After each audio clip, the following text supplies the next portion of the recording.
up. I mean, everything was just, you could hear a pin drop.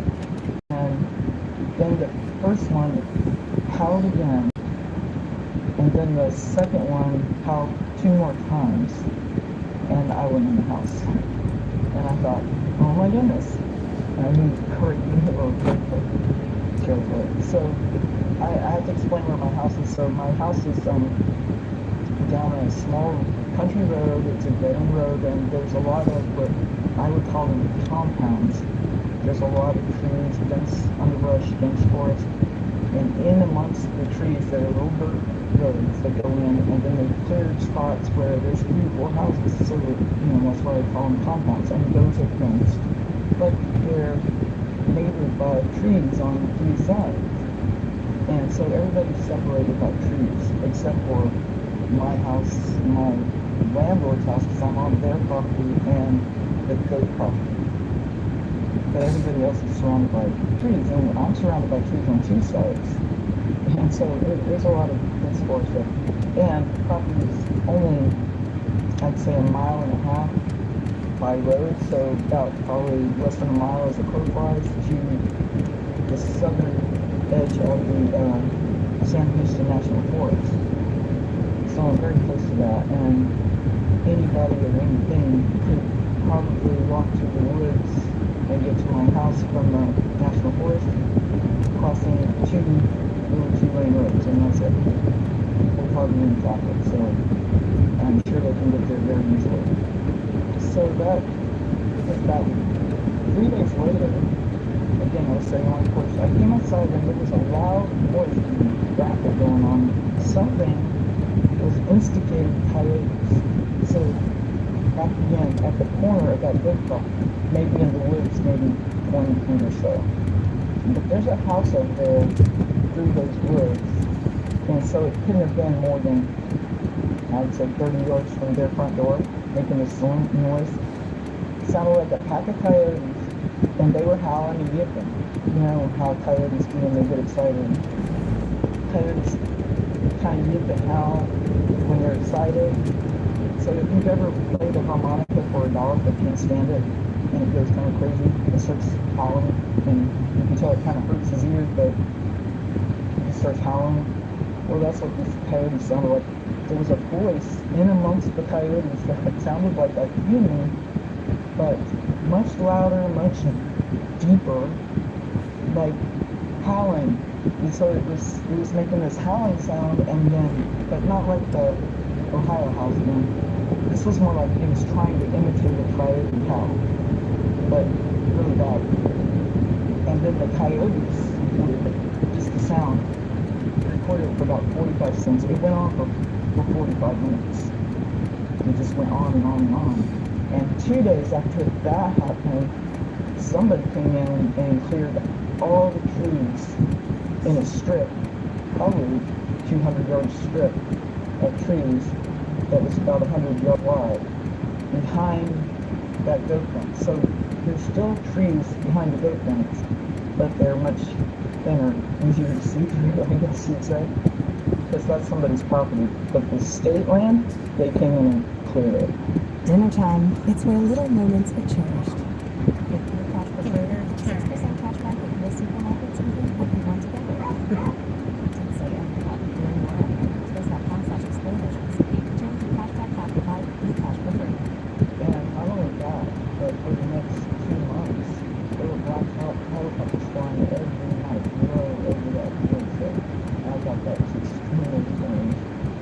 So that was all That's a red light.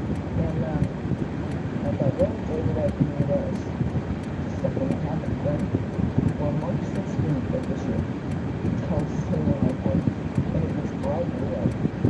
And I started hearing whoops, and I heard passing whoops like, whoop, whoop, every time I my house. And so I felt like I should be able to see them going. And it sounded like it was an instinct. Desperate person go. Desperate person.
stood there for, we must have stared at each other for at least 40 seconds. It was forever. I was afraid to keep it back, and I was thinking, you're gonna suffocate, you don't breathe.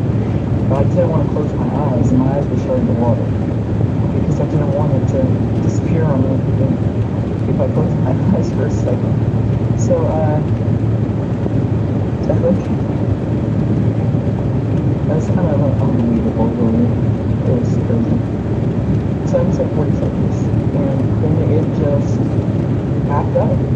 It just slowly receded into the shadows. It's not like it suddenly did it, but just kind of faded into the shadows. And I knew it didn't disappear, it just stepped backward, but really slowly. And I think it was maybe as curious about me as I was about it. I can't tell you that they do make a lot of noise at night when they're here. And there's been different groups, and the reason I say that is because they make different vocalizations, they have different habits. So this particular group, made owl sounds, and there's another group that made frog sounds and did wood knocks only. One day I went outside, and this was broad daylight as well. I thought it was someone chopping wood in the woods up there. And there's some houses back down, there's a little dirt road.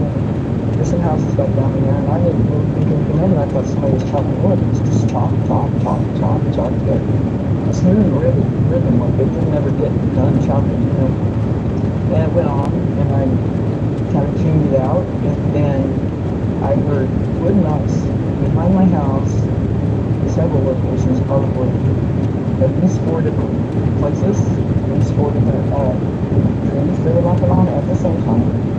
And then to the south of me, I heard at least 3 more sets of wood knocks that were in slightly different locations, or there was a different timbre to them. And then all of a sudden, the one chopping wood that I thought was chopping wood started moving away really quickly. Like, it was still chopping wood, but it was moving away. Well, there's no guy back there going to be walking down the road chopping wood. And especially not that fast. It sounded like he would have been on a pickup truck and hitting a tree every 2 seconds, It was really strange. And as soon as he started moving away, they all started moving in that direction. And I was telling you, I should have been able to see them. There's a lot of clear open ground that we can cross. But I didn't see anything. And that surprised me. It surprised me that I have seen it more, because they are all around. And then a long time ago, I was driving a truck. I drove a truck from 2003 to 2011, and at the time that this incident happened, I was alone because I had some really bad students, and I had to take it. So I was by myself. I picked up a load of paper in Houston, Idaho, and it was winter time.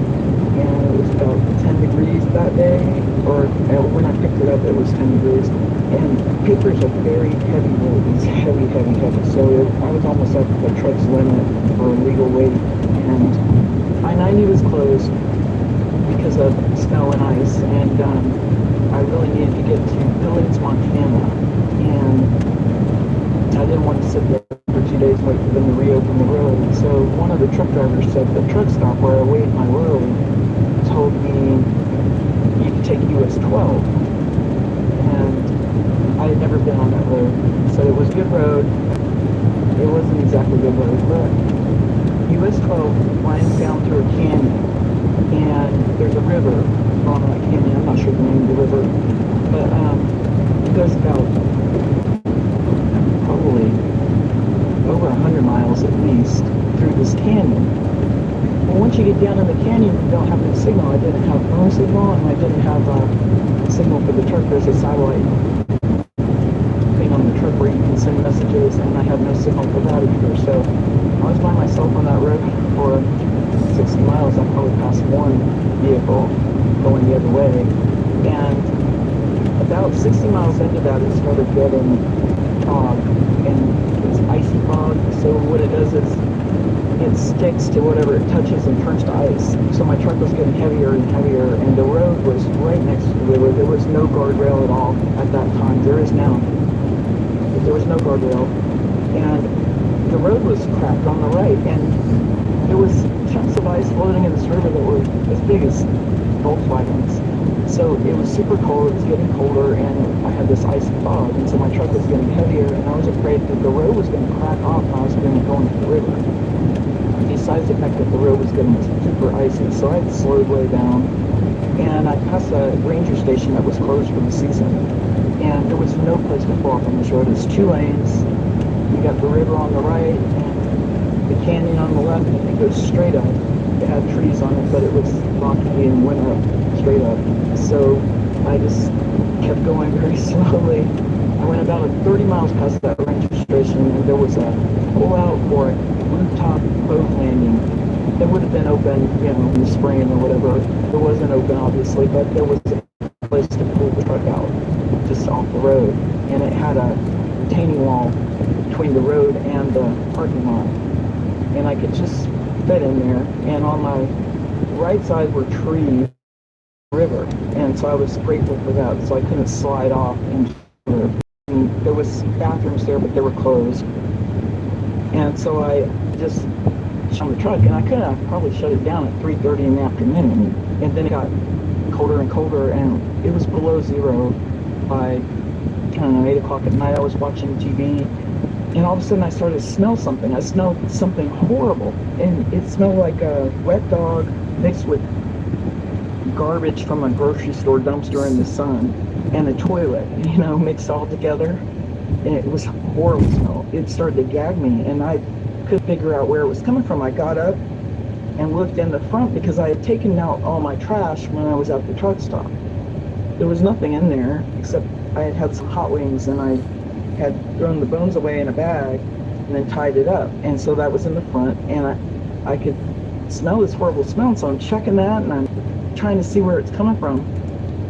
And I had the curtains closed in the front, so there's curtains that go around the side windows and the front, and then a curtain between the front and the back. And I had both of those closed, but I had stuck my head through to see where the smell was coming from. And when I sat back down on the bed, the truck moved a little bit because it's air ride, and anytime you move in there, it kind of bounces. So I sat down, and when I sat down, something hit the side of the truck right where my head was. My head was probably 2 feet away from where this rock hit. It was almost as if whatever threw this rock, or whatever they threw, hit the side of the truck so hard that I was sure it made a huge dent. And immediately then I knew what the smell was. I just put 2 and 2 together, and I knew what it was. Also, I didn't know what to do. I was all by myself. I couldn't call for help at all. There had been no vehicles on the road for 4 hours, and so there was nobody there. It was just me. And the only thing I had between me and it was this truck. And the truck was idling, so I couldn't hear anything outside at all. The truck's idle pretty loud. And so the first rock hit, and then it was followed by 5 more rocks. So 6 rocks altogether. I counted them. And I was just sitting there cringing. And I was thinking, if I stick my head up front or go up front to honk the air horn or something like that, which I thought about doing, if it throws a rock at the window of the truck, it's going to break it. And if it does that, I'm going to freeze it up, because I was inside this truck with the engine idling and the heater on full, but it was still so cold in there that my shampoo and rinse bottles were frozen into a solid chunk of ice. And so I just sat there cringing and waiting for it to be done. And it took about 45 minutes. What happened was, after he stopped throwing rocks, I could smell that smell getting stronger and then weaker, and then stronger and then weaker. It was as if he was walking all the way around the truck trying to figure out how to get in or something. Never did try the door, but I locked the doors good, so he couldn't have got in the door unless he broke a window. Anyway, and the windows are high off the ground. It's probably 10 feet to that window, if you're looking right in it, because you got another 3.5 feet above your head, so it's pretty high up. But I was, Give me one.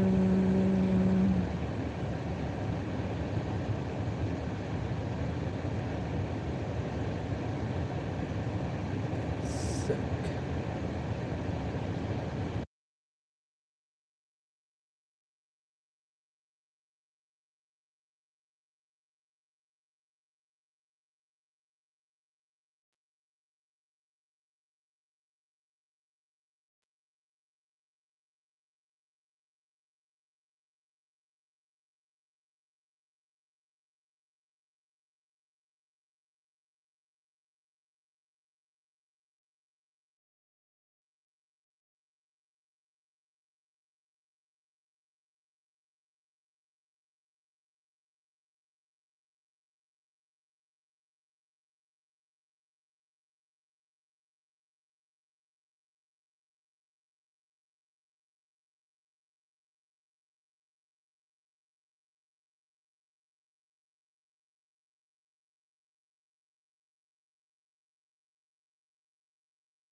Hello.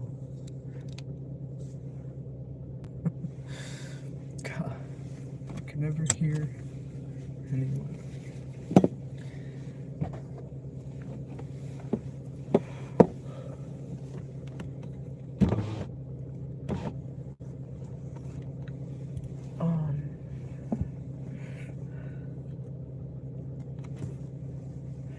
Yeah, I know, but I can't hear JD over the phone. I can never hear him.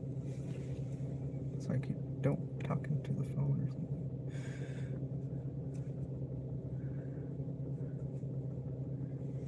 Oh, I can't read.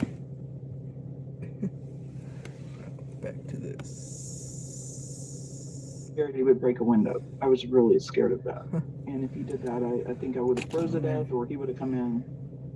And I was glad I was idling, because I thought that was kind of a deterrent, because it's loud and maybe scary to an animal. I don't know.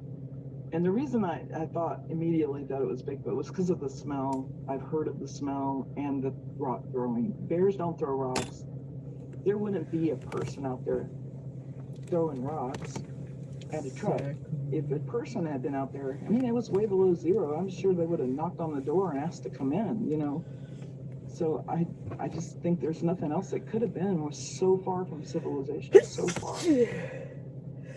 So I just Saturday I barely slept that night. And the next morning I didn't even open my curtain in the front until I heard someone pass on the road, and that was at 10:30 in the morning. So after that, I got out and I did walk around, and I found 4 rocks. I didn't find footprints. It was just a solid sheet of ice. The only thing I saw that was maybe possibly something from it was there was a place on the side of the canyon wall where you come down to the road that was, the ice was broken off, like something had slid down or Gracias. stepped on it or something fell and knocked it off. I don't know, but everything else was covered with ice and icicles. And this lip of rock was knocked off. The right ice was knocked off of it. And that's all I saw. I didn't see anything, you know, and after I left, I was really regretful that I didn't leave it some food, because the other thing that happened that night that may have made it happen, and I don't know, this is just a theory of mine, was that a rat got into my truck just before I smelled the smell. And I didn't know it was a rat. I heard rustling in the front, and I found out later that it was a rat over the next week or so. I quit driving the truck about 10 days after that. And it wasn't because of Sasquatch. It was because of the rat. This rat was huge, and I kind of think that it chased the rat. The rat got into the truck, and what it did was it chewed through the grommet, the rubber grommet that surrounds the stick shift. And it lived under my dash for a week or more. But I think that it chased that rat. The rat was huge. When I finally saw it, about 6 days later, it was longer than my shoe and twice as wide, and it had this scraggly, like, winter coat on it. And I think it chased that rat into my truck, and it was pissed off that the rat was in there. But that's just a theory, so I don't know. Anyway, so about 10 days later, I quit driving trucks, and that was in 2010. So back to my house and what's happening now. So back in April, roughly, my neighbor lives on the other side of a grove of trees, and it's kind of a wooded lot that nobody's cleared the bill yet. And Nice and warm. I could see part of her house and where her car is in her driveway and stuff like that through the trees. Now on the outside of my house, there's a pond. On the other side of the pond is this grove of trees. Well, one night I was sitting on my porch, I can see it, and somebody was sitting in the driveway with the lights at their house, but they had just barely pulled into the driveway. So the lights were shining up the driveway, and I wondered what they were doing, you know, just sitting at the end of someone's driveway, that's no need. Like, I was sitting there wondering. I wasn't like ready to go over there and say, what are you doing? But so I just sat back, and then the lady came out of her house, and she started walking down the driveway. Well, I could see through the woods these patches of driveway, and I could see her walking, you know, past a tree and then past the next tree, and I could see these headlights shining on the driveway and on her. And that's when I saw this thing. It was on all fours, but it looked like a gigantic spider. I'm not kidding. It was like a 600-pound spider, because it was flat back and on all fours, but it had this little nub sticking up in the front, like a spider's head. And then the elbows were up as it walked, and it was completely silent, and it couldn't have been more than 15 feet away from her. And it was following her as she walked down the driveway. And I could see it, you know, between the trees when it would pass onto these lit portions of the driveway. I could see the outline of it. And it was black as night, and just the silhouette of a gigantic spider walking. And so that kind of freaked me out. That was weird, because I was like, well, is that following me when I walk out there? And I think it might be.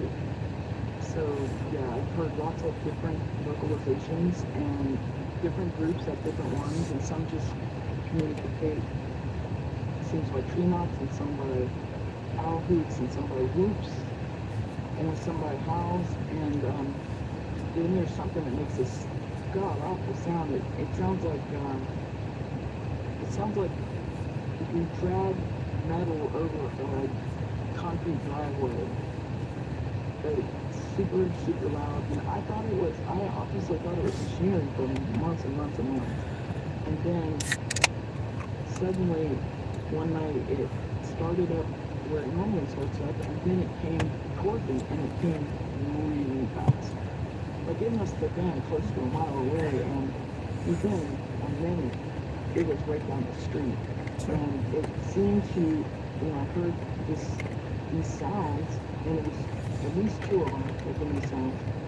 And then it started, there's a dumpster down the road because it's a family with like 6 houses, where grandma and grandpa live in one, and then the kids with their kids live in the other ones. And, weird Uncle Joe lives in a trailer out back, it's just a compound basically. And they have a dumpster. And it sounded like they were rolling that dumpster around and rattling it really loud. I went in the house because I don't want them to get closer to my house. I don't know what they were. I don't know what that was. That was crazy scary. But I can hear them up to 10:30 in the morning. I mean, they're making that noise during the day too. And it's a terrible noise. And I don't know, it's usually far away, but yesterday I heard it in a different direction. So it's moving around. And I don't know what that is. That was terrifying. And when I hear it now, if it comes closer within the house. One night I was in my bedroom and I was getting ready for bed, and I heard singing. And it sounded like a woman singing, like opera singing, in a different language, but singing really loud. And it went right by the back of my house. And there's no light out there, so I didn't open that door. I ran around to the front door and I stepped out on my porch, and by the time I got out there, the singing was way down the street already.